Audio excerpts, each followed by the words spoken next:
या मालिकेच्या आजच्या भागात आपण पाहणार आहोत कबड्डीची मॅच सुरू असते आणि त्यावेळी दामिनीचा तोल जाऊन ती खाली पडणारच असते, पण त्याआधीच कमळी पटकन तिच्या जवळ जाते आणि तिला सावरते.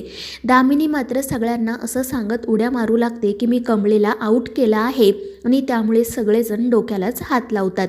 दामिनीला मात्र काहीच समजत नाही. ती तिच्याच आनंदात असते. ती उड्या मारत असते, नाचत असते आणि म्हणत असते की ही कमळी कसली चॅम्पियन, खरी चॅम्पियन तर मी आहे. आणि त्यावेळी अहिल्या तिला शांत करत म्हणते की अगं दामिनी, तुला स्वतःचा तोलसुद्धा सावरता येत नाही, तू कसली चॅम्पियन. आणि हे बघ, तू कमळीला आऊट वगैरे काही केलेलं नाही आहेस, उलट तू खाली पडू नये म्हणून कमळी तुझ्या मदतीसाठी धावून आली आणि तिने तुला सावरलं. आणि हे ऐकून दामिनीचा तर चेहराच पडतो. त्यानंतर मग अहिल्या आणि श्रीकांत कमळीला त्यांच्या जवळ बोलावतात आणि तिचं अगदी भरभरून कौतुक करतात. त्यामुळे कमळीलाही खूप आनंद होतो. अहिल्या तिला म्हणत असते की आज तू सिद्ध केलं की आपल्या ग्रामीण भागामध्ये टॅलेंटची अजिबात कमी नाही आहेस. मला तुझा खरंच खूप अभिमान वाटतो. आणि मग ती कमळीला आशीर्वाद म्हणून एक भेटवस्तूसुद्धा देते, पण कमळी ती स्वीकारायला काही तयार नसते. परंतु पारूने तिला सांगितल्यानंतर मग कमळी ती भेटवस्तू स्वीकारते. तर अहिल्या तिला म्हणत असते की खरं तर मी तुला तुझ्या शिक्षणासाठी पैशांचीच मदत करणार होते, पण मला माहिती आहे तुझ्यासारखी स्वाभिमानी मुलगी पैशांची मदत स्वीकारणार नाही, म्हणून ही छोटीशी भेटवस्तू. आणि आता जेव्हा तू कॉलेजसाठी मुंबईला येशील ना, तेव्हा इथे तुझं एक हक्काचं घर आहे असं तू समज. कधीही काही मदत लागली ना तरी नक्की मला सांग. आणि त्यावेळी कमळीसुद्धा आनंदाने हो म्हणते आणि अहिल्या श्रीकांतचा आशीर्वाद घेते. अहिल्या तिला म्हणत असते की मला तुझ्यामध्ये ना तरुणपणीची अहिल्याच दिसते आणि मला खात्री आहे तुझी ही सगळी स्वप्न लवकरात लवकर पूर्ण होतील. आणि त्यावर कमळी आनंदाने म्हणते की हो अहिल्या मॅडम, मी सुद्धा या शहरामध्ये माझं स्वतःचं एक स्थान नक्की निर्माण करेल. आणि मला आता तुमचा आशीर्वाद भेटला आहे ना, त्यामुळे मला खरंच खूप छान वाटतंय. तुम्हाला भेटून मला समजलं की पारू सतत देवी आई देवी आई का म्हणत असते, कारण तुम्ही खरंच देवीसारख्या मोठ्या मनाच्या आहात. आणि मग त्यानंतर सगळेजण कमळीसाठी टाळ्या वाजवतात, तिचं कौतुक करतात. त्यानंतर दामिनी मात्र खूप चिडलेली असते. ती अस्वस्थपणे फेऱ्या मारत म्हणत असते की या घरात ना कोणीच मला इज्जत देत नाही, सगळेजण माझ्यासोबत असेच वागतात. आजसुद्धा मी जिंकले होते, पण सगळ्यांनी त्या कमळीचं कौतुक केलं. आता ना मी त्यांना जाऊन जाबच विचारते. पण तितक्यात परितोष त्या ठिकाणी येतो आणि दामिनीची समजूत काढू लागतो. तो तिला म्हणत असतो की अगं आत्या, कदाचित ना तू आज साडी नेसली होती म्हणून तुला व्यवस्थितपणे खेळता आलं नसेल. मी ना तुझ्यासाठी एक मस्त ट्रॅकसूट मागवतो. पण ते ऐकून दामिनी म्हणते की ते सगळं राहू दे, तू माझ्यासाठी विमान मागवणार होतास, त्याचं काय झालं. तर परितोष तिला सांगू लागतो की अगं विमान तर एकदम रेडी आहे, फक्त आता त्यात कोणते पडदे लावायचे हेच ठरवायचं बाकी आहे. आणि हे ऐकून दामिनी विचारते की तू जे बोलतोयस ते खरं आहे का. तर परितोष हसतच म्हणतो की अगं हो आत्या, आणि मला ना तुझ्या साडीला मॅचिंग असे पडदे लावायचे, त्यामुळे थोडासा वेळ लागतोय. आणि मग तो दामिनीला उगाच काहीतरी सांगत बसतो. तर ती दामिनीसुद्धा त्या सगळ्यावर विश्वास ठेवते. तिला असं वाटत असतं की आता लवकरच आपलं विमान आपल्या दारात उभं असेल. तर दुसरीकडे कमळी गावाला जाण्यासाठी निघालेली असते. मारुती तिला सांगत असतो की तुझ्या आबांना हवी असणारी सगळी औषधं मी घेऊन आलो आहे, आता तू व्यवस्थितपणे गावी जा, कोणतीही काळजी करू नको. तर गणी म्हणत असतो आणि जेव्हा तू इथे शिक्षणासाठी येशील ना तेव्हा आमच्याच घरी राहायला ये. आणि त्यावर कमळीही आनंदाने हो म्हणते. त्यानंतर मग पारू तिची पिशवी घेऊन बाहेर येते आणि मग कमळी सगळ्यांचा निरोप घेते आणि तिच्या घरी जाण्यासाठी निघते. आदित्यने तिच्यासाठी रिक्षासुद्धा बोलावलेली असते. तो कमळीला विचारत असतो की तू नक्की रिक्षाने जाशील का. आणि त्यावेळी कमळी म्हणते की हो, तुम्ही काही काळजी करू नका. मग त्यानंतर ती पारूला सांगते की खरंच तू खूप नशीबवान आहे, तुला आदित्य सरांसारखा जोडीदार भेटला. तुमच्या दोघांचा जोडा अगदी लक्ष्मीनारायणासारखा वाटतो. आणि मला खात्री आहे अहिल्या मॅडमसुद्धा लवकरच तुमच्या लग्नाला परवानगी देतील.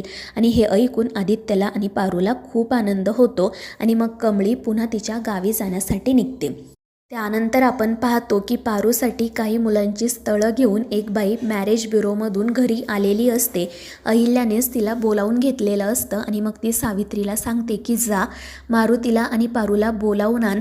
पण ते ऐकून प्रिया, आदित्य आणि प्रीतम तर खूपच घाबरतात. तर दामिनी हसतच म्हणत असते आता मीच जाऊन त्या पारूला आणि मारुतीला बोलावून आणते, कारण जेव्हा त्या पारूला समजेल की आता लवकरच तिचं लग्न होणार आहे आणि तिला या घरातून जावं लागणार आहे, तेव्हा तिचा चेहरा कसा होतो ना ते मला बघायचं आहे. आणि मग ती अहिल्याला म्हणते की वहिनी तुम्ही काळजी करू नका, मीच जाऊन त्या पारूला आणि मारुतीला बोलावून आणते. आणि मग ती पटकन घरातून बाहेर पडते.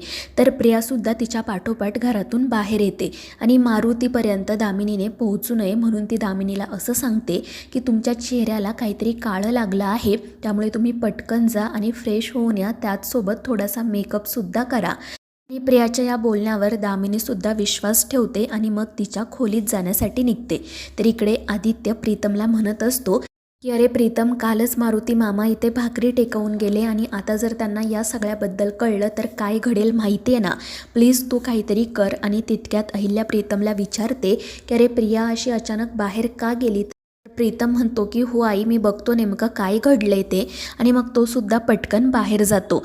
तर अहिल्या मात्र पारूसाठी आलेल्या सगळ्या स्थळांची माहिती घेत असते, त्यामुळे आदित्य तर काळजीतच पडतो. त्यानंतर प्रीतम प्रियाला विचारतो की दामिनी काकू कुठे आहेत. तर प्रिया सांगते की त्यांना मी खोलीत पाठवलंय, तुम्ही पटकन जा आणि काहीतरी करा, मारुती मामा इथे येता कामा नये. आणि त्यावर प्रीतम हो म्हणत पारूच्या घरी जाण्यासाठी निघतो. तिथे मारुती निवांत बसलेला असतो. तर प्रीतम त्याला असं खोटं सांगतो की मारुती मामा तुम्ही पटकन तयार व्हा, कारण तुम्हाला एअरपोर्टवर जायचं आहे, तिथे माझे काही महत्त्वाचे गेस्ट आले आहेत. आणि हे ऐकून मारुती विचारतो की मी जाणं गरजेचं आहे का. आणि त्यावर प्रीतम म्हणतो की हो मामा, ते गेस्ट खूप इम्पॉर्टंट आहेत, त्यामुळे तुम्हीच जायला हवं. आणि म्हणून मग मारुती लगेच तयार होतो. दुसरीकडे प्रिया मात्र मनाशी विचार करत म्हणत असते की आता काही झालं ना तरी दामिनी काकूंनी मारुती मामांपर्यंत पोहोचता कामा नये, मला काही करून त्यांना थांबवायलाच हवं. आणि त्यावेळी दामिनी पुन्हा त्या ठिकाणी येते. ती प्रियावर ओरडतच तिला विचारते की काय गं प्रिया, माझ्या चेहऱ्याला कुठे काय लागलं होतं, तू माझ्याशी खोटं का बोलली. तर प्रिया म्हणत असते की काकू मी खोटं नाही बोलले, खरंच मगाशी तुमच्या चेहऱ्याला काहीतरी लागलं होतं. पण यावेळी दामिनी तिचं काही ऐकूनच घेत नाही. ती प्रियावर ओरडते आणि सरळ पारूच्या घरी जाण्यासाठी निघते. तर इकडे प्रीतम मारुतीला सांगत असतो की तुम्ही आता पटकन एअरपोर्टवर जा आणि जोपर्यंत मी कॉल करत नाही ना तोपर्यंत येऊ नका. त्यावर मारुतीसुद्धा हो म्हणतो आणि घरातून बाहेर पडतो. आणि मग तो गेल्यानंतर प्रीतम निवांत बसतो आणि पारूला हाका मारत बाहेर बोलावतो. पारू पटकन त्याच्यासाठी पाणी घेऊन बाहेर येते आणि त्याला विचारते की काय झालं प्रीतम सर. आणि मग प्रीतम तिला घडलेला सगळा प्रकार सांगतो आणि म्हणतो की बरं झालं मी मारुती मामांना पटकन इथून बाहेर पाठवलं, जर दामिनी काकू इथे आली असती ना तर मारुती मामांना सगळं सत्य समजलं असतं. आणि हे सगळं काही ऐकून मग पारूसुद्धा काळजीत पडते. त्यानंतर प्रीतम तेथून निघून जातो आणि तो गेल्यानंतर दामिनी त्या ठिकाणी येते. ती पारूला म्हणत असते की पारू चल, तुला आणि त्या मारुतीला वहिनींनी बंगल्यावर बोलावलं आहे. तर पारू नाटक करत विचारते कशासाठी. तर दामिनी रागातच म्हणते की तू मला प्रश्न विचारायचा नाही, तू फक्त एक नोकर आहेस हे विसरू नको, तुला सांगितलंय ना बंगल्यावर ये, मग गुपचूप ये. आणि मग ती तेथून निघून जाते. त्यानंतर मग पारू नाईलाजाने बंगल्यावर जाते. तर अहिल्या तिला मारुतीबद्दल विचारते. तर पारू खोटंच सांगते की बाला खूप महत्त्वाचं काम होतं त्यामुळे तो बाहेर गेलाय. आणि ते ऐकून अहिल्या म्हणते की ठीक आहे, पण मग आता तू या मुलांची स्थळं बघ, तुला जे लोक पसंत पडतील त्यांचे फोटो आपण बाजूला काढून ठेवूयात आणि मग त्यानंतर मारुतीला दाखवूयात. आणि हे ऐकून पारू मात्र काळजीत पडते. ती काही अहिल्याजवळ जायला तयारच नसते.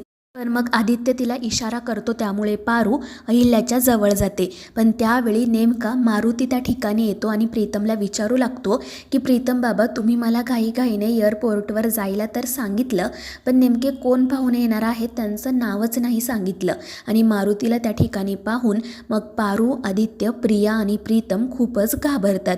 तर अहिल्यालाही समजत नाही की प्रीतमने मारुतीला असं अचानक बाहेर नेमकं कशासाठी आणि का पाठवलं.